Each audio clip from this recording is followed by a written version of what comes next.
विद्यार्थियों, हम हम्मीर देव और अलाउद्दीन खिलजी के मध्य हुए संघर्ष का जिक्र कर रहे थे। आज हम अलाउद्दीन खिलजी के द्वारा विभिन्न कारणों से प्रेरित होकर रणथंभौर के दुर्ग पर जो आक्रमण किया, उस आक्रमण की घटनाएं और अन्य पहलुओं की चर्चा इस वीडियो के माध्यम से साझा कर रहे हैं।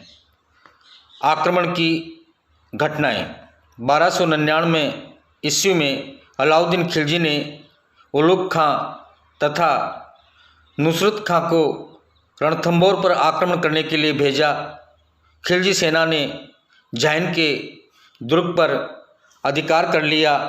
हम्मीर इस समय मुनि व्रत में व्यस्त था, अतः उसने भीम सिंह तथा धर्म सिंह नामक दो सेनापतियों को खिलजी सेना का मुकाबला करने के लिए भेजा।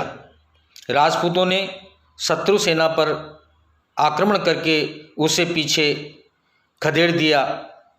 धर्म सिंह लूट का माल लेकर रणथंभौर लौट आया, परंतु उलुग खां ने चालाकी से काम लेते हुए भीम सिंह की सेना पर अचानक आक्रमण कर दिया। यद्यपि राजपूतों ने शत्रु सेना का वीरतापूर्वक मुकाबला किया, परंतु अंत में राजपूतों की पराजय हुई और भीम सिंह लड़ता हुआ मारा गया। खिलजियों द्वारा रणथंभौर दुर्ग पर पुनः आक्रमण। भीम सिंह की मृत्यु का समाचार सुनकर हम्मीर देव बड़ा नाराज हुआ और उसे अपने नाराज़गी में धर्म सिंह को दोषी ठहराते हुए धर्म सिंह को अंधा करवा दिया और उसके स्थान पर उसके भाई भोज को नियुक्त कर दिया।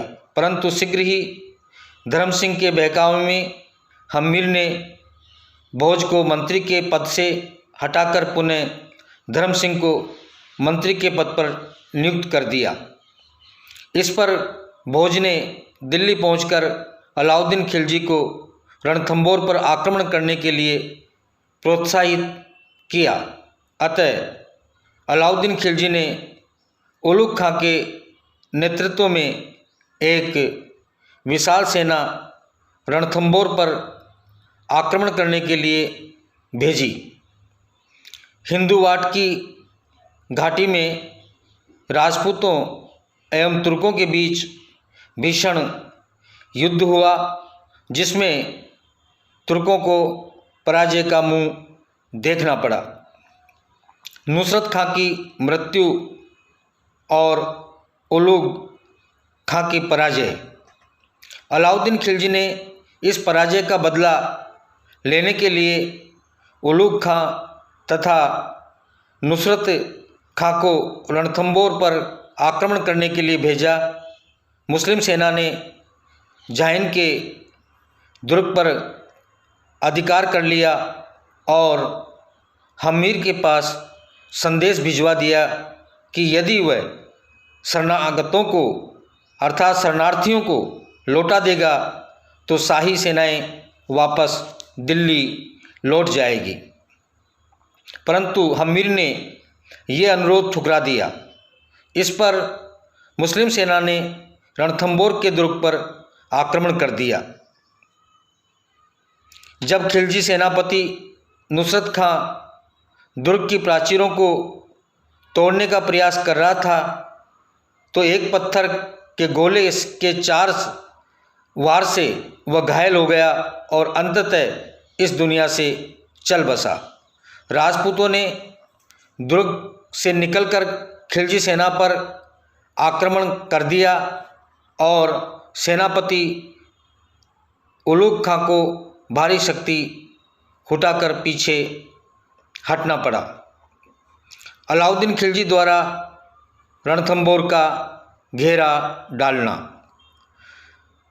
नुसरत खां की मृत्यु का समाचार सुनकर अलाउद्दीन खिलजी एक विशाल सेना लेकर रणथंबोर पहुंच गया और दुर्ग का घेरा डाल दिया।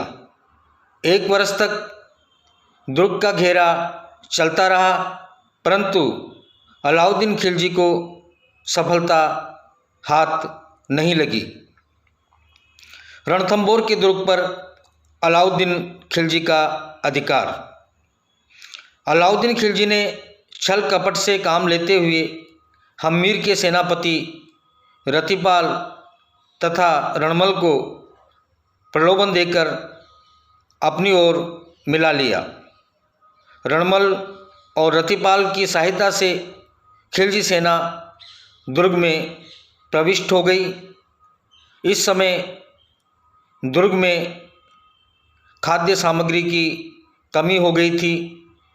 इस अवसर पर राजपूत स्त्रियों ने जौहर किया और हम्मीर की रानी रंगा देवी, उसकी पुत्री तथा सैकड़ों राजपूत महिलाओं ने आग में जलकर अपने प्राण त्याग दिए।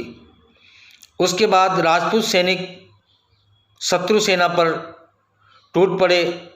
हम्मीर वीरतापूर्वक लड़ता हुआ वीर गति को प्राप्त हुआ। हम्मीर के परिवार का कोई सदस्य जीवित नहीं बचा। इस प्रकार 11 जुलाई 1301 को रणथंबोर पर अलाउद्दीन का अधिकार हो गया।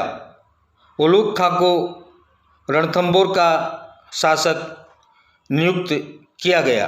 तो इस प्रकार से हम देखते हैं कि छल कपट की नीति का सहारा लेते हुए तुर्कों ने राजपूत शासक और रणथंबोर के प्रसिद्ध राजा हम्मीर देव को परास्त किया।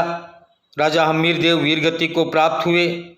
रानियों सहित यहाँ पर जौहर किया गया उनके द्वारा।